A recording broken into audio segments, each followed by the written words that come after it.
Assalamualaikum warahmatullahi wabarakatuh. Alhamdulillahilladzi wa huwal ghafurur wadud wal arsyul majid fa'alul lima yurid. Asyhadu an la ilaha illallah wahdahu la syarikalah wa asyhadu anna Muhammadan abduhu wa rasuluh. Allahumma shalli wa sallim wa barik ala hadzal nabiyil karim wa ala alihi wa sahbihi ajma'in. Ahli bait yang saya muliakan, Bapak Ketua Masjid dan pengurus yang saya hormati, Bapak RW, Bapak RT, alim ulama, tokoh masyarakat, cerdik pandai, Bapak Ibu, orang tua yang saya muliakan, hadirin hadirat yang semoga kita semua senantiasa dirahmati oleh Allah. Kembali kita mengucapkan alhamdulillahirabbil alamin. Allah karuniakan Bapak Ibu keringanan langkah untuk hadir di majelis takziah pada kita malam hari ini. Mudah-mudahan sampainya Bapak Ibu ke rumah ini mendapatkan apa yang dijanjikan oleh Rasulullah.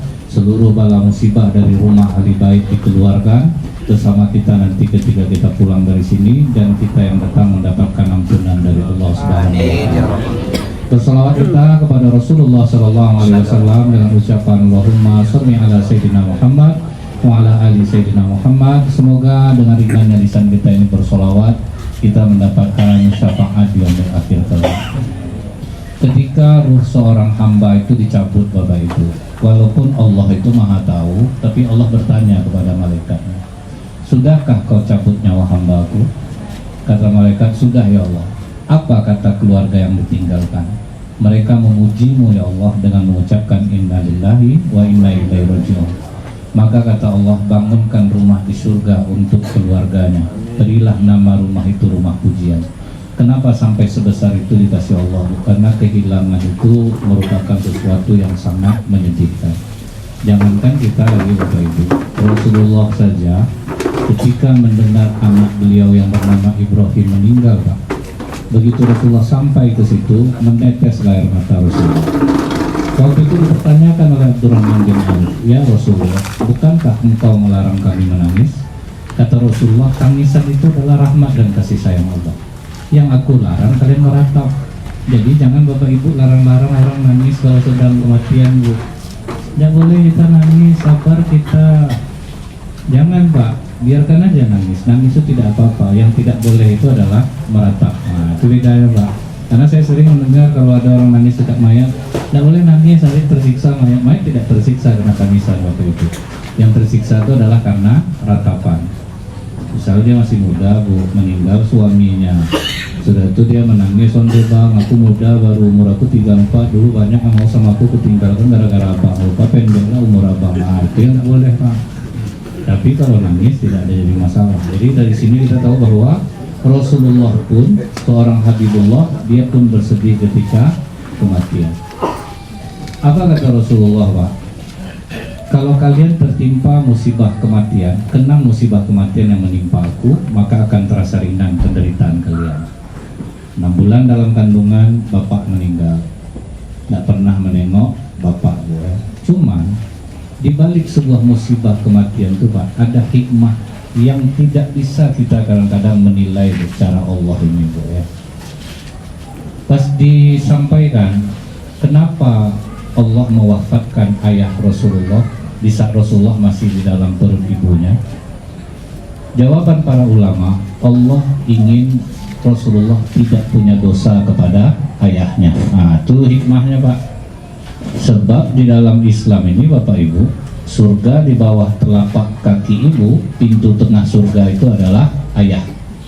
Jadi tidak akan bisa masuk surga seorang anak tanpa melewati pintu tengahnya. Jadi Rasulullah tidak ada dosa dia sama bapaknya, Pak. Kalau kita yang bapak kita hidup, ada kita dosa sama bapak kita, Bu, karena melawan kita. Cuman banyak anak-anak nih, Pak, karena dia dengar hadis kepada siapa kami berbakti Rasulullah, ibumu, ibumu, ibumu, baru bapak. Jadi kalau berduit dia ibunya terus dikasihnya, Bu. Bapak tidak pernah kasih duit, Pak. Kadang kasihan saya nengok atuk-atuk ini maraton pagi itu tidak berduit dia rupanya, Pak. Kadang kata anaknya, kan kalau dikasih ibu bapak dapat, Ustaz. Haram, tidak akan dapat, percayalah. Saya tahu betul, Pak. Kadang ada kami kasih ke ibu kami, Ustaz, disalin sama editasi bapaknya, Pak, disalin balik sama ibu. Ini kita pulang anak disalinnya balik dompet bapak tuh. Jadi anak banyak salah arti itu Bu. Disangkanya kalau ibumu itu bapak tuh sepele aja dalam Islam Pak. Jadi itulah hikmahnya kenapa Rasulullah diwafatkan ayahnya. Cuman kalau bapak yang cerdik dengar di sini Pak, apa kata Ustaz tadi? Berbakti kepada ibu Pak. Apa siapa lagi? Ibumu, terus baru bapak. Berapa orang ibunya tuh? 3 Pak. Ibu berapa baru? 1. Berarti kurang 2 lagi tuh. Ada nolak itu Pak. Nah kemudian Pak, baru 1 bulan Rasulullah bersama ibunya balik dari pengasuhan Halimah Sa'diyah. 1 bulan baru sama ibunya Pak. Udah 5 tahun umurnya, balik ke ibunya. Sebulan baru sama ibunya. Pulang dari Madinah sampai di Abwa 20 kilo lagi menjelang Mekah, meninggal pula ibunya. Jadi Rasulullah itu Pak tidak ada dosa kepada ibunya. Itu yang membuat orang berhasil tuh Pak. Tidak pernah durhaka sama ayah, tidak durhaka kepada ibu. Itulah hikmah kenapa Allah wafatkan tuh. Jadi setiap kematian tuh pasti ada hikmah di balik itu. Kadang mungkin kita tersedih dibuatnya, tapi Allah itu Pak, ketika kita diuji itu pasti Allah sedang mensucikan kita, membaikkan kita balik, memanggil kita untuk kembali kepada Allah. Baliklah dekat sama aku lagi. Nah, karena sandaran yang tidak akan jatuh itu hanya menyandarkan diri kepada Allah. Nah, waktu ibu Rasulullah meninggal itu Pak, apa pengakuan pengasuh Rasulullah Ummu Aiman? Waktu ibunda Rasulullah meninggal, aku coba bercerita kepada Rasulullah, dia diam. Aku coba mengajaknya bercanda, dia diam. Dan ternyata ilmu diam Rasulullah ini Bu, dahsyat rupanya. Dalam ilmu psikologi, diam menguatkan konsentrasi Pak. Makanya pas pampres, pengawal presiden itu kalau dia lagi tugas tidak ada yang tersenyum, semua mukanya harus diam. Karena kalau diam tuh Pak, konsentrasinya jadi kuat ini ya Pak. Nah makanya Bapak Ibu, kalau bertakziah itu kita tahu tuan rumah tuh sedih, jangan ibu pancing-pancing cerita, biarkan dia diam. Ini kadang ibu, nih Pak, udah diam dia dari malam, udah puas dia nangis, udah diam dia. Habis subuh diumumkan, tuh pergilah ibu-ibu nih takziah agak 5 orang. Dipancingnya ibu tuh nangis, ibu meninggal lah bangka, itu pingsan ibu tuh ada tadi udah diam-diam ya Pak. Gak dia udah sabar Bu, ibu pancing-pancing juga. Itu 5 rombongan pertama baru Pak. Macam mana ceritanya Kak? Dapat cerita lah ibu nih Bu, dia udah jelas dalam keadaan duka. Datanglah rombongan ibu inilah 10 kali pingsan sehari itu Pak. Datanglah bapak di masjid kemarin kami lagi yang itu ada pingsan lah balik Bu, itulah kerja. Jadi saya pernah mempraktekkan Pak, ketika ada suami jamaah yang meninggal, saya udah bilang sama ibu-ibu tuh, ibu jangan ada wajahnya yang tertawa, semuanya harus diam datar. Jadi kalau jamaah mukanya diam tuh Bu, tuan rumah langsung seolah-olah mendapat kekuatan Pak. Nah, kuat deh jadinya. Dan ketika kita bertanya dalam keadaan tenang, ibu tuh bisa menjelaskan dengan enak Pak. Nah jadi Rasulullah tuh waktu emaknya meninggal, supaya dia menghilangkan kesedihannya, dia diam. Kemudian sampai di Mekah, tinggal sama datuknya 2 tahun sama datuk pula yang meninggal. Jadi kalau musibah kematian banyak Rasulullah itu. Setelah itu siapa lagi Bu? Paman beliau. Yang lebih sedih lagi Rasulullah itu Pak ya, paman yang sangat berkorban terhadap Islam, menjamin dakwah Rasulullah, tapi meninggal dalam keadaan musyrik. Itu yang sedih Rasulullah Pak. Disitulah kita tahu Pak, hidayah itu hak Allah, bukan hak manusia. Kalau memang hidayah itu hak manusia, sudah Islam Bapak Nabi. Jadi Bapak Ibu jangan sekecil hati anak Bapak Ibu durhaka, sering Bapak Ibu doakan. Itu urusan Bapak Pak, karena hidayah adalah hak Allah, bukan hak kita. 3 hari setelah paman meninggal pula Ummul Mukminin Khadijah, istri Rasulullah SAW. Bahkan saking sedihnya Rasulullah, apa kata Aisyah, asal terdengar suara mirip-mirip Khadijah, suara adiknya, itu terkejut Rasulullah. Itulah terpukulnya ketika menerima musibah kematian itu. Jadi apa yang baik menurut kita Bapak Ibu belum tentu baik menurut Allah. Kadang apa yang buruk menimpa kita Pak, justru itu yang baik menurut Allah. Ada sebuah riwayat Pak, orang soleh sakit. Ini rajin ke masjid nih Pak, rajin ibadah, sakit. Terus diundanglah tabib datang ke rumahnya. Kata tabib ini, obatnya seekor ikan. Tetapi ikan itu sedang banyak di negeri kita ini. Obatnya ada ikan, tapi apa perintah Allah kepada mereka? Usir ikan itu agar jangan jadi penyembuh penyakit orang yang soleh ini. Sempat bingung malaikat, Pak. Orang soleh sakit, obatnya padahal ada nih, Bu. Justru dijauhkan oleh Allah. Di tempat lain ada orang jahat sakit, Pak. Kemudian datang tabib ke rumahnya. Sakit tuan ini memang berat, Tuan. Obatnya seekor ikan. Nah, malangnya itu ikan itu sedang tidak musim di negeri kita ini. Malah Allah perintahkan mereka untuk usir ikan itu dari tempat musimnya, arahkan ke tempat negeri orang yang jahat ini. Akhirnya sembuhlah sakit orang yang jahat itu, Pak. Malaikat bertanya kepada Allah, kenapa orang soleh sakit obatnya ada kau jauhkan, tapi ketika orang jahat sakit obatnya sedang tidak ada malah kau dekatkan. Makasih ya nak ya. Iya, iya makasih ya nak ya. Ada lagi. Malah kok didekatkan obatnya. Akhirnya kata Allah, aku ingin orang yang soleh ini dengan sakitnya aku hapuskan seluruh dosa-dosanya, sehingga dia bersih kembali kepadaku, tinggal aku masukkan ke dalam surga. Sedangkan orang yang jahat ini aku sembuhkan dia agar dia sempurna merasakan nikmatnya di dunia ini, semakin bertambah-tambah kesesatannya sehingga dia meninggal dalam keadaan kotor kepadaku, tinggal aku masukkan dia ke dalam neraka. Makanya perhatikan Bapak Ibu, orang yang soleh-soleh Pak sakit banyak, diabetes, asam urat, darah tinggi. Makanya anak-anak muda sering jadi contoh dia, aku yang udah preman, aku nak pernah sholat Ustaz, tapi kuat juga badannya. Tapi aku yang ke masjid sakit banyak. Karena tidak tahu Pak, ini rahasianya tubuh gitu. Jadi jangan terkecil hati Bapak Ibu mendapatkan penyakit, sebab dengan penyakit itulah Allah ingin membersihkan kita. Karena ada dosa-dosa kita di masa lalu Pak, yang memang hanya bisa dibersihkan dengan sakit tubuh. Waktu Bapak ganteng-ganteng dulu, berapa orang perempuan yang Bapak kecewakan? Coba jujur-jujur aja Bapak malam ini Bapak ingat aja dalam hati.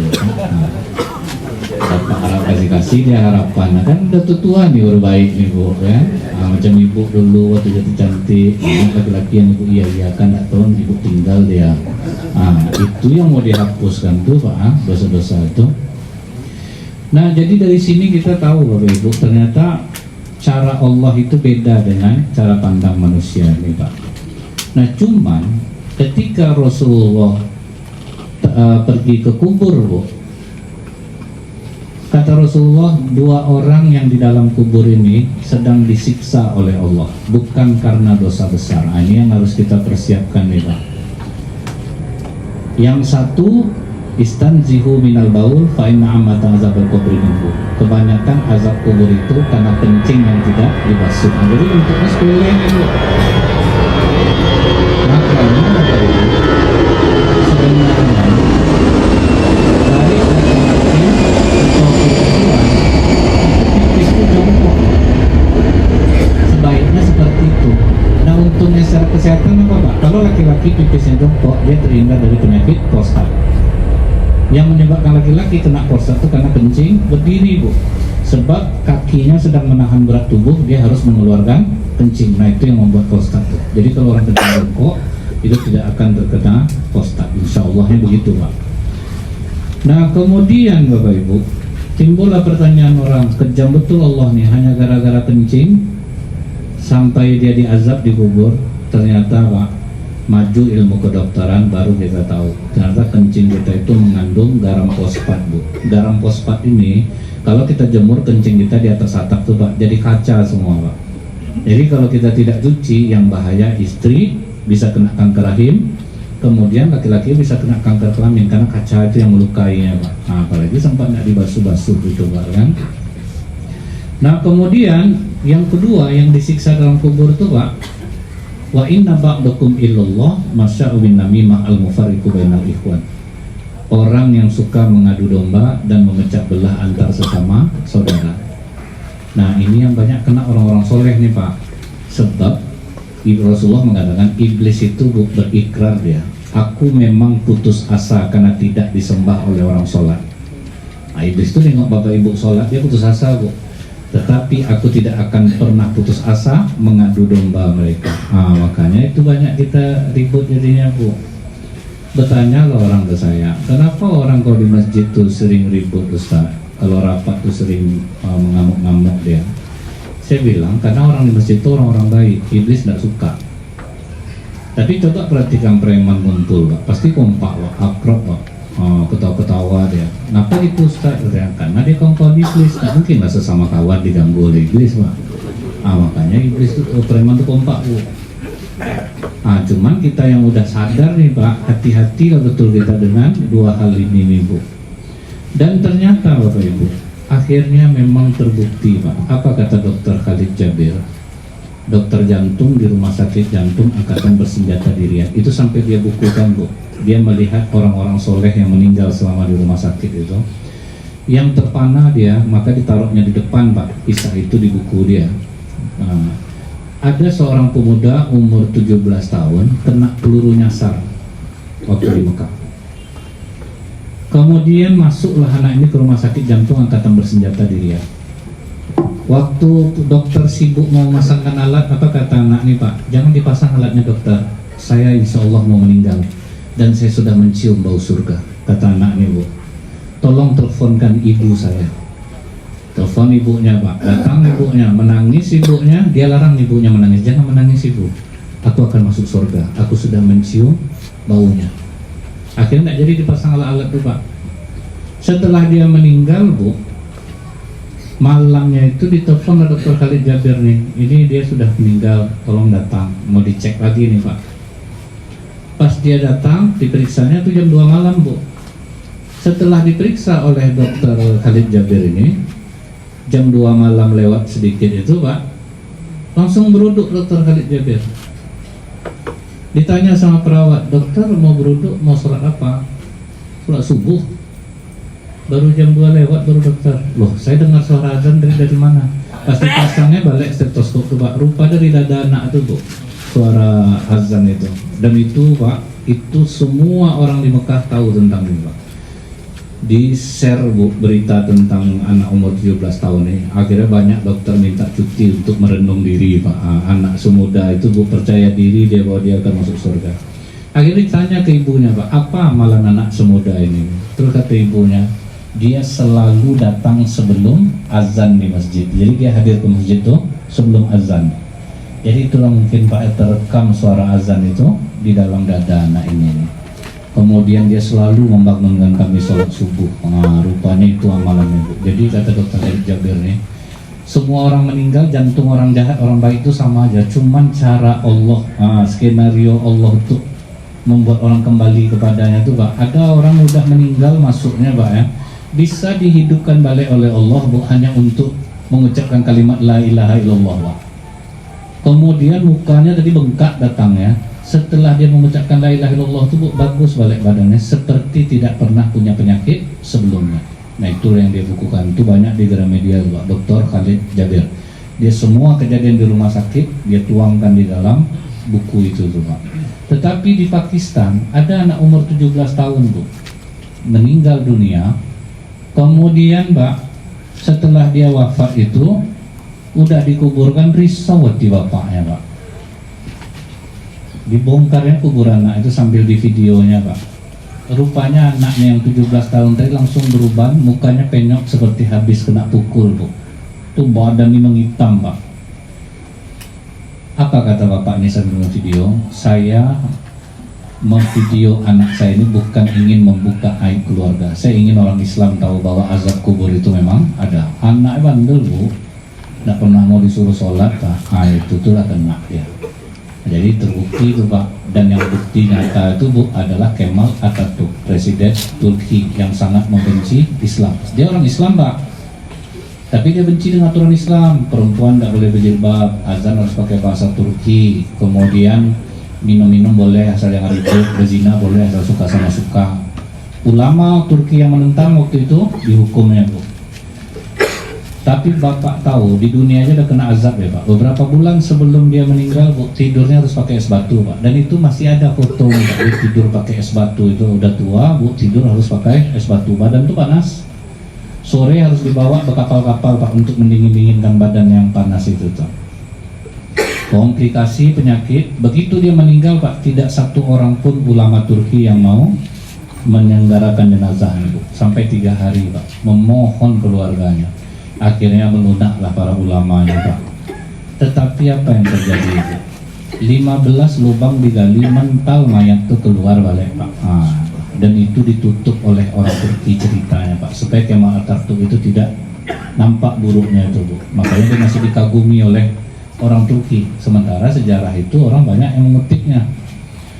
Akhirnya tahu Pak, dikubur dari di atas batu di puncak bukit. Setelah beberapa tahun Pak, diulang balik Pak. Tengkorak ini dimasukkan ke dalam, melanting dia ke atas balik Bu.